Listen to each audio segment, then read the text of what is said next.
नमस्कार बच्चों, आपका बहुत बहुत स्वागत है एक नई वीडियो में। और जैसा आपको विदित है कि हमने पिछली वीडियो में किरमिश की गेंद पाठ को पढ़ा था और आज बारी है उस पाठ के प्रश्न और उत्तरों की। तो चलिए वीडियो को शुरू करते हैं।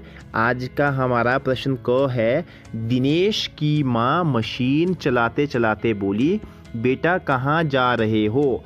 दिनेश की माँ कौन सी मशीन चला रही होगी और तुमने इस मशीन को कहाँ कहाँ देखा है?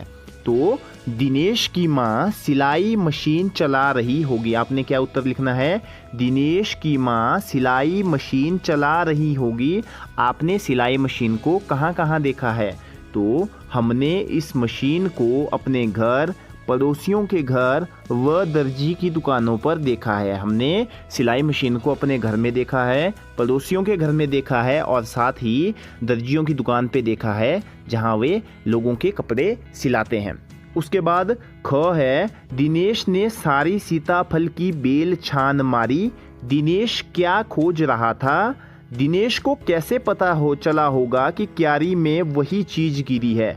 तो दिनेश क्या खोज रहा था बच्चों? दिनेश क्रिकेट की गेंद को खोज रहा था। क्या उत्तर लिखेंगे आप? दिनेश क्रिकेट की गेंद खोज रहा था।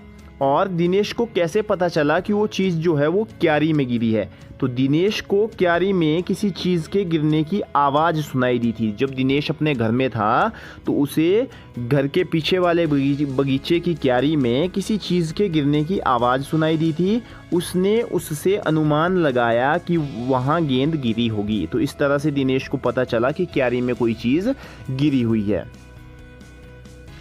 उसके बाद दिनेश अच्छी तरह जानता था कि गेंद दीपक की नहीं है। दिनेश को ये बात कैसे पता चली कि गेंद दीपक की हो ही नहीं सकती और दीपक जो है वो बार बार गेंद को अपनी क्यों बता रहा था?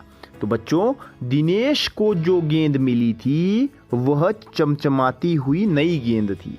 दिनेश को जो गेंद मिली अपने बगीचे में, उसको वो गेंद मिली जो चमचमाती हुई थी।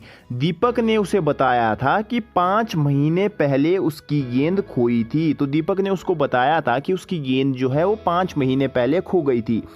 इससे पता चला कि गेंद दीपक की नहीं थी, क्योंकि गेंद तो बिल्कुल नहीं थी। और अगर गेंद 5 महीने पहले खोई हुई गेंद होती तो वो गेंद तो पुरानी हो चुकी होती।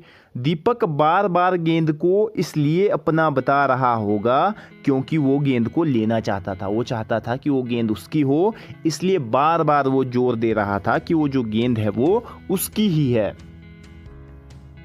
उसके बाद दीपक ने गेंद को अपना बताने के लिए उसके बारे में कौन कौन सी बातें बताई? तो दीपक ने गेंद को हथियाने के लिए कौन कौन सी बातें जो है बच्चों के सामने रखी? तो दीपक ने गेंद को अपना बताने के लिए निम्नलिखित बातें बताई। कौन कौन सी बातें बताई? देखिए, पहली बात तो दीपक ने बताई थी कि दीपक ने बताया कि गेंद 5 महीने पहले खोई थी। ठीक है। उसके बाद उसने क्या बात बताई कि मेरी गेंद पर लाल रंग का ऐसा ही निशान था। जब उसने देखा कि उस गेंद पर लाल रंग का निशान है तो उसने भी अपनी बात दोहराई और क्या कहने लगा कि मेरी गेंद पर ऐसे ही लाल रंग का निशान था। और उसके बाद उसने क्या बात बताई? जब उसको लगा कि उसकी नहीं चलने वाली है तो उसने ये कह डाला कि ये चीज़ वो अपने पापा से कहलवा सकता है कि गेंद मेरी है, कि अपने पापा से भी वो चीज़ बुलवा सकता है कि ये गेंद दीपक की ही है। और उसने और क्या बात बताई थी कि उसकी गेंद से ऐसे ही टप्पे की आवाज़ आती थी। जब उसकी गेंद को ज़मीन पे मारा जाता था तो जैसी आवाज़ इस गेंद के टप्पे से आ रही थी वैसी ही आवाज़ जो है मेरी गेंद से भी आती थी। ये सब बातें दीपक ने अपनी गेंद बताने के लिए सब बच्चों के सामने रखी। अगर दीपक और दिनेश गेंद के बारे में फैसला करवाने तुम्हारे पास आते तो तुम किसे गेंद देते? यह भी बताओ कि तुम यह फैसला किन बातों को ध्यान में रखकर करते। तो मान लीजिए दीपक और दिनेश के झगड़े में अगर वो आपके पास अपना झगड़ा सुलझाने के लिए आते तो आप किसे जो गेंद है वो देते?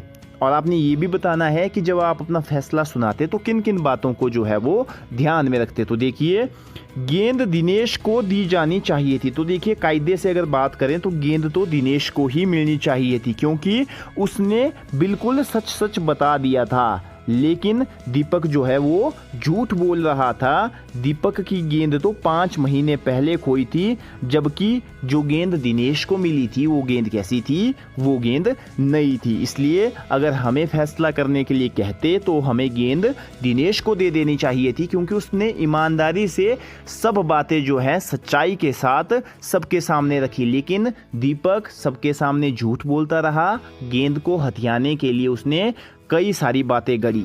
तो इसलिए हम गेंद किसको देते, दिनेश को देते। तो बच्चों, प्रश्न और उत्तर का पार्ट 1 यहीं समाप्त होता है। फिर आपके साथ मैं मिलूंगा दूसरी वीडियो में, और उस वीडियो में हम डिस्कस करेंगे इसी पाठ के प्रश्न और उत्तर पार्ट 2। तब तक के लिए जय हिंद, जय हिमाचल।